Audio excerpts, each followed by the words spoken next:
preserve, protect, and defend preserve, protect, and defend the Constitution of the United States. the Constitution of the United States. So help me God. So help me God. Congratulations, Mr. President.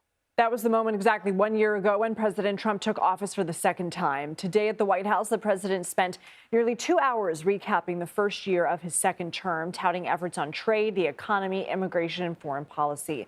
CBS News Chief Washington analyst Robert Costa joins us now. Bob, thank you for being here. When the president talks about acquiring Greenland or controlling Venezuela, do people in his inner circle see that as contradictory to the America First agenda he campaigned on? No, they do not. When I speak to sources inside the administration, it's evident that America First is defined by President Trump and how he sees the world that day. It's a fluid definition. It's often reactionary to world events, to his own intuition, and that's what we're seeing play out across so many fronts. President Trump said he's worried NATO allies won't uphold the military pact and come to U.S. aid if necessary. Let's watch. The big fear I have with NATO is we spend tremendous amounts of money with NATO, and I know we'll come to their rescue, but I just really do question whether or not they'll come to ours. You know, I'm just asking.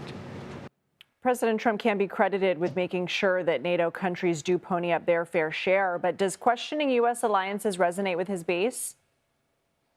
The base of the Republican Party long had a adherence to the post-World War II order that was established with the United Nations and NATO in the wake of the Allies winning that conflict. But since then, you've seen an erosion of this kind of confidence in international institutions and international norms. And President Trump has been able to create his own foreign policy blueprint for the Republican Party that is, in many ways, some distance from what President Reagan and President George W. Bush and other conservative presidents have talked about in recent decades. So the base is going along with him because they're not as tethered to the past as they might have been 25 years ago.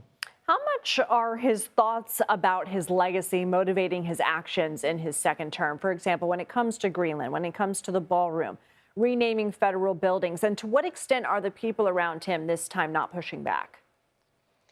Legacy is not a word President Trump talks about a lot. It's a word we heard more in the Clinton administration and other presidencies about how they try to get the future to think about them. President Trump certainly wants to be remembered in history, but he has an expansive view of executive power, and he has an expansive view of his own role in the world. And that is really influencing so much of what he does. He wants his fingerprints, his image to be part of the conversation, whether it's foreign policy or domestic policy. He's really putting himself at the center of the American system, not just at the center of the American presidency.